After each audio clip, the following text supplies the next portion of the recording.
right, today we're looking at 3.3, the properties of logs. We're going to be looking at the change of base formula as well as the properties of logs that are able to expand and condense logarithms. Change of base formula. We already said most of your calculators cannot calculate a value unless you change the base. So if I'm giving a logarithm with base A, I can change it to any base I want. I can change it to base 7 here or base 9, whatever. This one is not very functional for calculating. We're using our calculators. These are the two that are best to use in our calculators. Notice that whatever we're taking the log of becomes log base 10 in our numerator, and the base of our original log becomes the denominator, the base of the fraction of log base 10.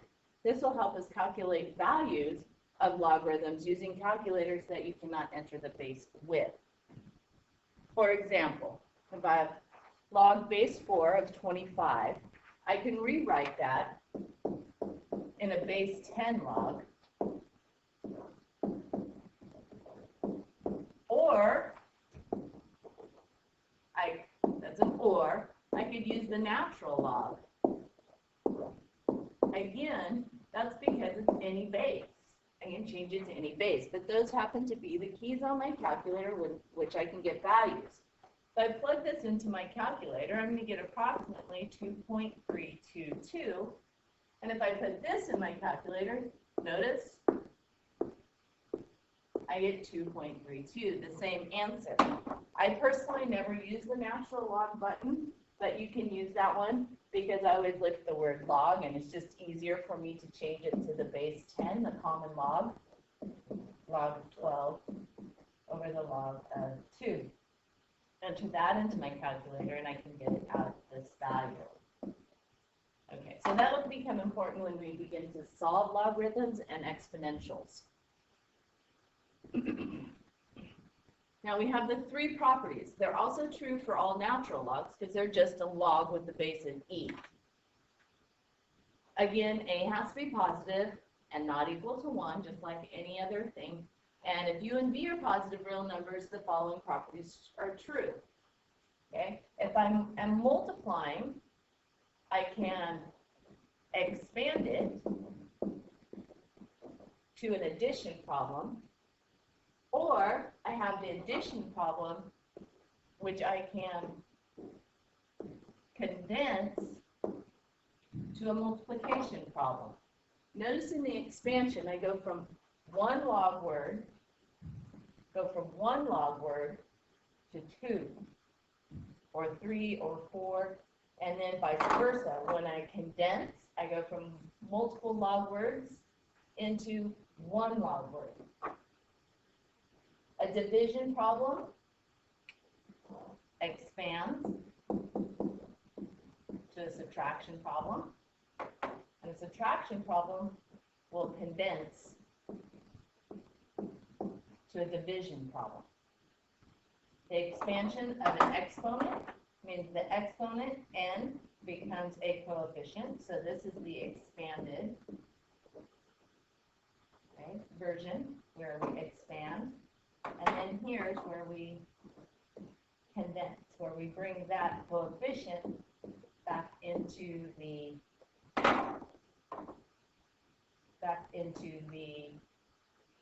logarithm as an exponent. So let's practice these. Tells us to expand. First thing I'm going to do is I like to write everything down. Some of you will begin to see this quite quickly and will not have to. Okay, it's base 4, so in my expansion, every log that I write down will have to have the base of 4. So log base 4 of 5. It's multiplication, so I'm going to change it to addition.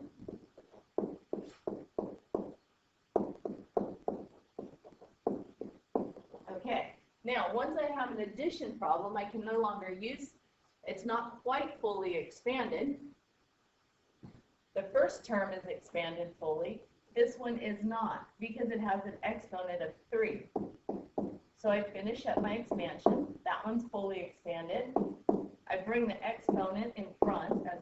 coefficient, it's fully expanded. And now that is fully expanded. Moving to B, again, it's an addition problem. Natural log, I'm going to begin expanding it. It's a multiplication expanding to addition. Natural log 3, natural log x squared, natural log y to the 5th. Not completely expanded. I need to move these exponents in front. 2 natural log x plus 5 natural log y. All right, so we've done 2 multiplications. Now let's look at 2 division. Division problems become subtraction.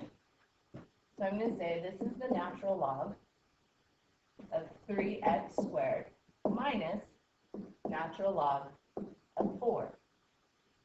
Well, I need to expand this multiplication here in this problem. So that's the natural log of 3 plus, notice I have the exponent, so I'm going to do this. I'm going to skip the step of writing down plus natural log x squared because I know that exponent has to come in front. So that's 2 natural log of x minus natural log of 4, fully expanded. Look at this one. Again, it's a subtraction problem. So I'm going to expand it. It's a base 10.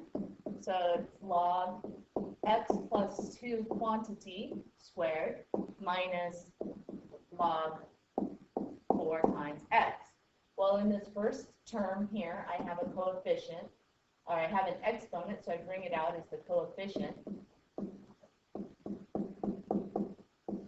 I cannot further expand that because it's taking the log of that entire quantity. Now what becomes tricky here is this is minus this whole entire log, so I'm going to subtract log 4 plus log x. Now, when I do that, this comes back down. I distribute the negative in, so it's minus log 4 minus log x. Now it's fully expanded because you have to be careful about this subtraction. This subtraction right there means I'm subtracting this entire log of 4x. So that's where you have to be careful in your expansions. Now we're going to be condensing. Let's start with this one, okay? In A, bring my exponents in.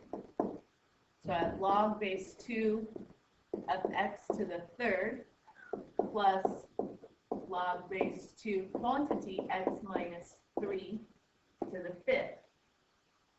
I still have addition. I still have more than one log word, so I'm going to condense them. Addition will become a multiplication.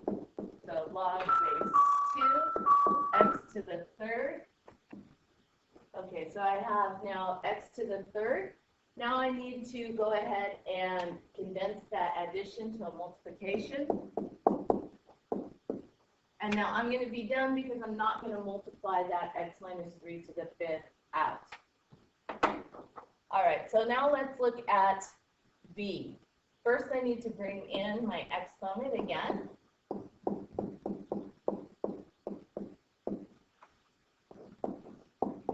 Okay, so my coefficient becomes my exponent.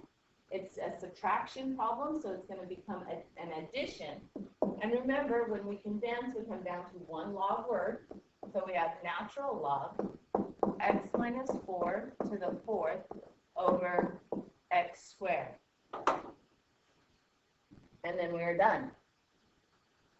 C gets a little trickier because of the 1/2 coefficient. So I'm going to bring that in. It's base 10, x to the 1/2. And then I'm going to bring the coefficient of 3 in to my log. Now when I condense, x to the 1/2 is actually the square root of x. Remember, we've already covered that.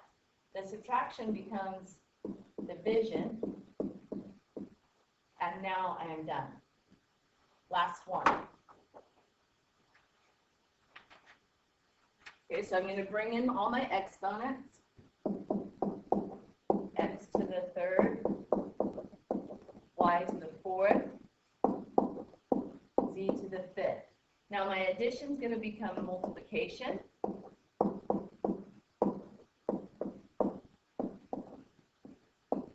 And now my subtraction will become division.